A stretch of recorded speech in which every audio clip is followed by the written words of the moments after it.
E eu queria falar um pouquinho do olhar romântico, que em certo sentido é uma experiência desqualificada nos meios mais práticos, né? Porque nada pior para uma pessoa muito prática que está tocando um projeto, isso em condições normais, é ouvir uma opinião de uma pessoa que ele considera romântica. Nesse caso, romântico é sinônimo de quem está viajando, não está sendo muito objetivo nem prático. Acontece que a essência do olhar romântico é justamente isso, não ser nem prático, né? Nem objetivo, mas ir além do olhar comum e perceber na situação ou no ser uma dimensão que só sob o efeito dessa sensibilidade especial se pode perceber. É claro que existem olhares românticos e olhares românticos. Então, um olhar romântico pode ser, de fato, uma grande criação, uma grande invenção, né? Vê-se o que não existe. Por outro lado, o olhar romântico sempre está presente naquilo que a gente chama de as utopias, né? A utopia é a capacidade de sonhar com o novo, com o futuro, com o não pensado, com o que o prático acha impossível, mas que o romântico identifica como essencial. Portanto, o olhar romântico não pode de forma alguma ser descartado da nossa vida. Ele é essencial, ele é importante de ser nutrido, mas nutrido com discernimento, respeitado dentro do seu papel, que é, assim, dentro dessa vivência da paixão que nos eleva e que nos ilumina, perceber o que em condições normais não se percebe. E que é o que acontece no estado da paixão em relação com alguém. Nós percebemos no outro uma beleza que os outros podem não estar percebendo, né? Mas nós percebemos a paixão no outro. Provavelmente a pessoa tem essa beleza. Mas dentro dos mistérios da paixão e da sua dinâmica, essa percepção do olhar romântico, ela muitas vezes, ou talvez sempre, ela seja uma percepção aguçada de algo que é real, né? Que existe no outro, mas essencialmente existe em nós mesmos. Então, quando uma pessoa olha para uma utopia, né? De uma sociedade mais justa, enfim, baseada na cooperação e não na competição, o pragmático, ou o ideólogo do oposto, vai achar isso uma bobagem. Mas o que a pessoa está realmente vendo? Ela está vendo o seu anseio de solidariedade, seu anseio de uma vivência cooperativa, de uma vivência amorosa, né? A sociedade, a organização da sociedade como uma expressão de amor, necessidade básica de todo ser humano. Então, para resumir, no olhar romântico, nós descobrimos o que os outros não veem, né? Isso provavelmente está lá, mas não há nenhuma dúvida que está aqui. Então, o olhar romântico revela aquele que olha. O olhar romântico revela aquele que olha. E revela algo profundo. Algo profundo. Daí a importância do olhar romântico, sem o qual a paixão não acontece. O olhar romântico, ele é um olhar sensível. Quando eu digo que a paixão não acontece, não quero dizer que ela não é no sentido de que ela não irrompe, ela não surge. Porque uma característica da paixão ela surgir inesperadamente, né? Ela, inclusive, surpreender o apaixonado. Ela quebrar as defesas do apaixonado, né? A pessoa muito rígida, muito encoraçada, muito que não se permite, a entrega, em um momento, ela se vê totalmente tomada por uma experiência que subverte a sua ordem, né? Nesse aspecto, a paixão tem um papel fundamental, que é justamente esse, né? De levar uma pessoa para o novo, tirar a pessoa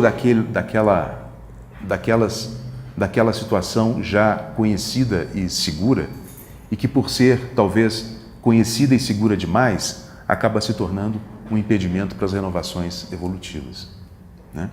Então a paixão ela pode vir como um grande sinal, um sinal de que é hora de despertar algo novo dentro de si.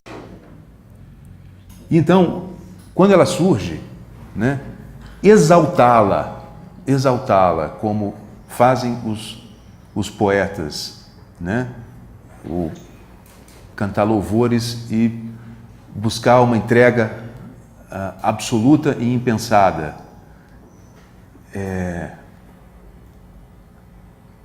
Criando uma expectativa de que a paixão aponta o caminho da felicidade. Talvez em toda a história da humanidade, em todas as nossas histórias pessoais, a gente venha a descobrir que tende a não ser assim, né? A paixão, ela cumpre um ciclo, né? Ela cumpre o seu ciclo e ela pode e frequentemente termina na frustração. Talvez por isso a etimologia, aliás, talvez não, certamente está aí a etimologia. Todos nós que tivemos uma formação cristã ouvimos falar da paixão de Cristo. E quem não parou ainda para pensar sobre como se pode chamar de paixão o que Cristo viveu naquele momento, né? Sendo a paixão uma coisa romântica e boa. O termo original, etimologicamente ligado à paixão, já os sábios sabiam, está associado ao conceito de dor, né? Então, paixão traz dor. Ela traz dor no anseio e ela provavelmente traz dor no seu final, né? Então, daí a necessidade da gente entender, tentar compreender profundamente a experiência da paixão, porque como a gente passa por ela, né, é melhor que passe por ela de uma forma madura, entendendo o significado dela na nossa vida. Porque dar à paixão o valor da vivência, vamos dizer assim, da paixão direcionada para alguém, ou mesmo para algo,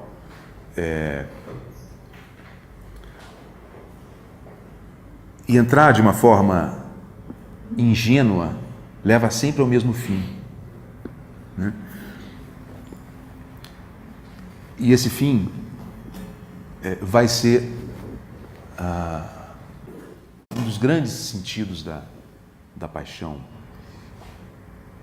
que é, vamos dizer assim, o da impermanência, o da mudança, da transformação constante de todas as coisas. Então, vou dar um salto agora e vou voltar a esse aspecto da impermanência mais para frente, tá? Ela surge, então, sempre com dois aspectos. O primeiro aspecto é o do fogo da mobilização, né? E nisso ela também é inspiração. E ela surge por um segundo aspecto, que é na medida em que, tendo ela essa função de nos tirar da vivência do estado banal e nos mostrar que é possível um estado emocional muito rico, colorido, cheio de vitalidade, nós acreditarmos que toda essa vitalidade, essa beleza, nos é dada por aquele por quem nos apaixonamos.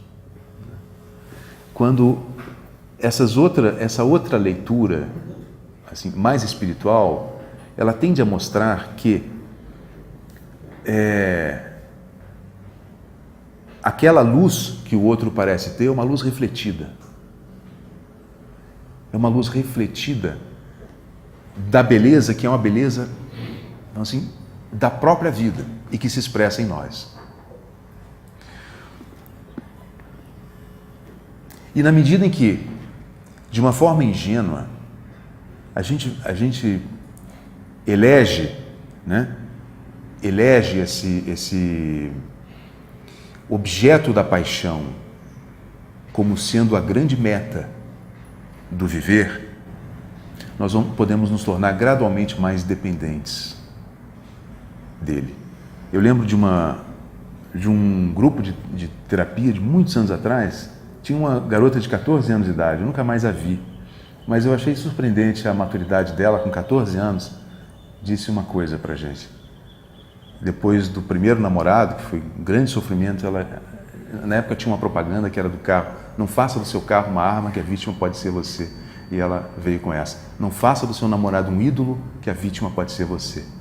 É mais ou menos isso que eu estou querendo dizer. Na hora que se eleva e exalta totalmente a figura que é objeto da nossa paixão, para muitas pessoas isso vai significar assim uma colocação de todos os valores possíveis no outro. A pessoa se diminui nessa. Ela se diminui nessa e vai se tornando dependente. E na medida em que vai fazendo isso, começam vários jogos para garantir a felicidade que ela acredita que está no estar junto com o outro. Esses jogos podem ser submeter-se a condições, inclusive de perda da dignidade, para não perder o outro, né? E ainda mais, fazer jogos manipulativos, né? Jogos manipulativos para tentar prender o outro o máximo possível. Alguns desses jogos chegam a ser, inclusive, a destruição do outro, para manter o outro sob a sua esfera, para não perder aquilo que se acredita que o outro vai dar. Mas na medida em que essa dinâmica vai acontecendo, só mais frustração vai surgindo, né? E é muito difícil largar mão dessa crença de que a nossa felicidade o caminho da nossa felicidade foi encontrado porque achamos aquela pessoa, né? E porque perdendo isso fica o quê? Né? Então, assim, uma visão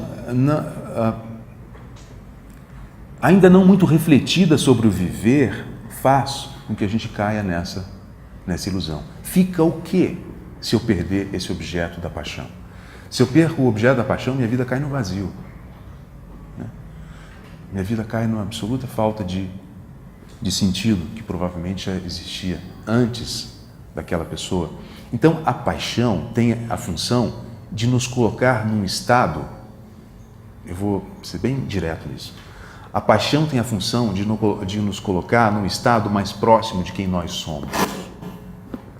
Da paixão surgimos nós, surge aquilo que está guardado dentro de nós, e que alguém, ou algo, ou um lugar, uma cachoeira. Quantas vezes eu mesmo já não entrei em estado de paixão num lugar fantástico? O lugar me coloca em estado de paixão, né? Ou seja, a paixão como vivência humana, ela é uma energia vital exuberante, que é nossa, que ativa em nós tudo que nós temos de melhor. Ativa a nossa sensibilidade, ativa nos mobiliza e basicamente nos leva à necessidade da entrega, ou seja, romper a crostazinha do ego, do conhecido, do velho, e a entrega para algo novo, assim, que promete ser a felicidade. O Elwood, ele fala que o Kierkegaard dizia que nós vivemos uma época de ausência de paixão, mas ele não concorda, ele diz que, na verdade, nós vivemos uma época de desperdício da energia da paixão.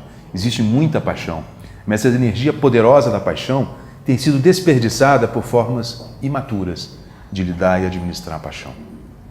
A paixão é essencial ao viver, e na paixão existe uma qualidade espiritual. Justamente por isso, porque como ela é o despertar daquilo que nós trazemos em nós, que nós essencialmente somos, que de uma forma excepcional é ativada pela presença de outro ou alguma coisa, né?